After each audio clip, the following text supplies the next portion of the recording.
Okay, Donald Trump spent the weekend delivering these febrile, unhinged interviews to a number of different media outlets, including Fox News and others. And some of these are fascinating in that Trump reveals his retrospective view of his presidency. And it's bizarre, and we're going to get to that. First and foremost, just to kind of like get some business out of the way, Trump asked about the story that he was flushing documents down the toilet. He says it's not true and that there's no way Maggie Haberman, who is breaking that story, would know if it were. Here's Trump. It's a totally false story. She made it up. I don't believe they have sources. Who's going to be a source for that anyway? Who would know that? There's no source. They make it up. White House staff who admit we were called up to unclog Trump's toilet, and it appeared that what was in there was paper, documents with stuff written on it. You know, they oftentimes, these fake writers like her, they act like they know me, like she knows me. I haven't spoken to her in a very, very long time. You know, I think there are criticisms to be made of Maggie Haberman. One such criticism would be if she knew for a while that Trump was power flushing documents down his toilet, you could say she had a duty to expose that before being able to monetize it in a book. This is not a criticism unique to Maggie Haberman.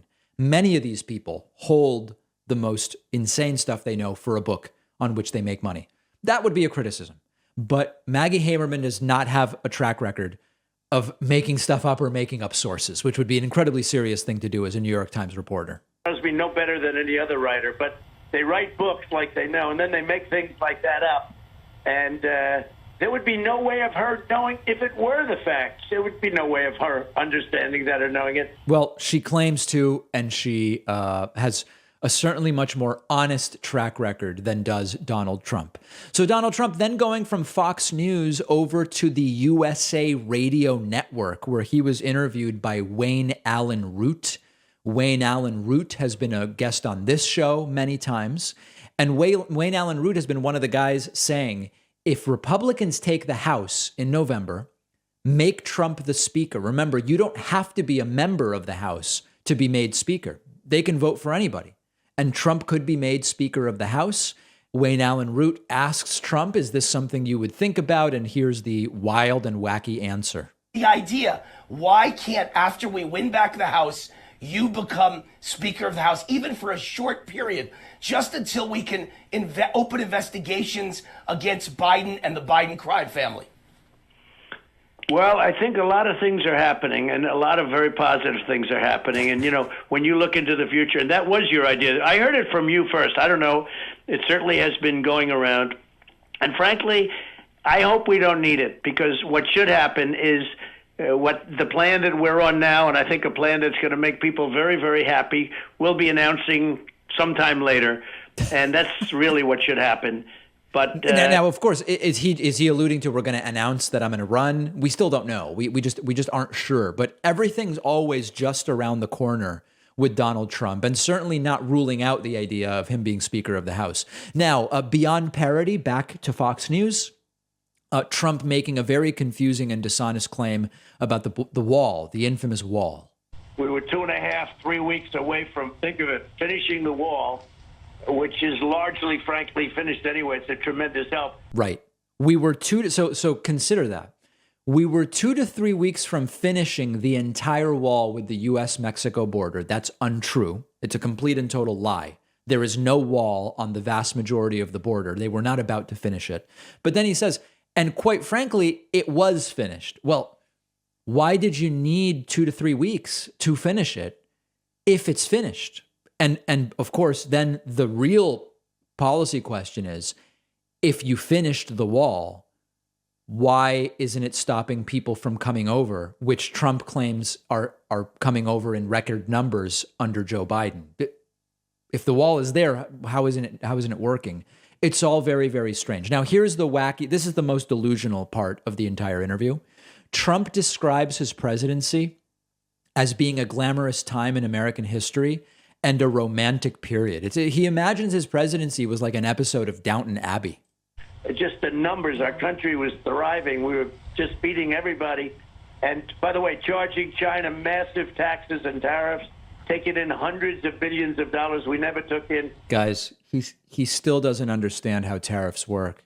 You guys know this, right? Like when Trump says we were charging China tariffs and taking in money from China, that's not the way it works. The tariffs are paid by the American companies importing the Chinese goods. If I need steel to build, I'm an American company, and you put a tariff on Chinese steel. I pay China for the steel, the Chinese company for the steel, and then I pay a tariff to the US government. It's the American companies that pay the tariffs. He still doesn't appear to get it. Okay, but let's continue. 10 cents. And they viewed it as a romantic period, I think. And I think that's really why it's doing so well, because there is a lot of romance to the book. It was, despite all of the vicious hoaxes and scams that they pulled and made up stories like Russia, Russia, Russia. You know, you had the Mueller, you had impeachment hoax number 1, impeachment hoax number 2. Despite all of that, they view it as a very glamorous time because our country was doing so well. This is so.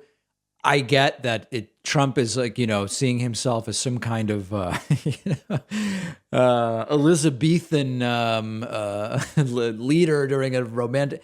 It's all bizarre and it's empirically untrue. The reputation of the U.S. under Trump was, I know that with Trump, can be literal. It was in the toilet. You know, he had Ted Nugent in the Oval Office, not exactly the pinnacle of glamour or romanticism. But of course, the U.S. was widely seen as the global laughingstock under Trump. Okay, one last clip from this Unhinged series of interviews.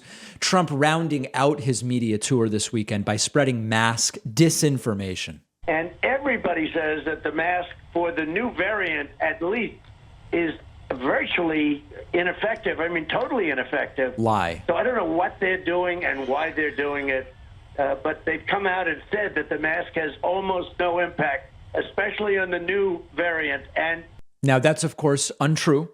What we have found out is that due to how contagious Omicron is, you really want to be wearing a properly fitted N95, KN95. I think there's the KF94 or something. You know, you want a properly fitting good mask, wearing one of those gaiters, or as I once saw a woman do on a plane, cover her face with a paper towel to walk to the bathroom. Or you don't want to be doing that. You want to be wearing a proper actual protective mask. So really very dangerous and weaponized disinformation being spread by Trump, but fundamentally still repeating all of the same lies he's been repeating. And there's a whole network of places where he's allowed to do it. He goes on OAN, he goes on Newsmax, Fox News, the Wayne Allen Root Show, wherever he's accepting interviews, other than that recent NPR interview where he was actually confronted and hung up the phone.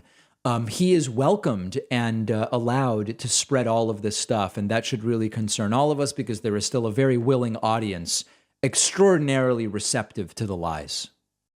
I want to introduce you to Imi, the world's first instant ramen that is low carb, high protein, and 100% plant-based.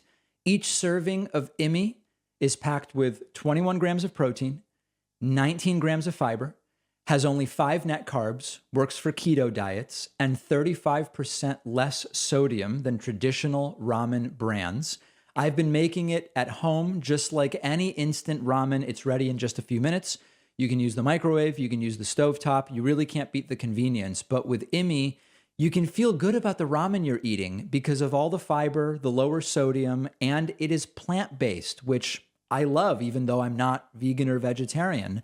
But the best part is it's so well packaged. It comes in flavors like spicy beef, tom yum shrimp, black garlic chicken. The taste and the quality of the ingredients really sets it apart from any other instant ramen I've had.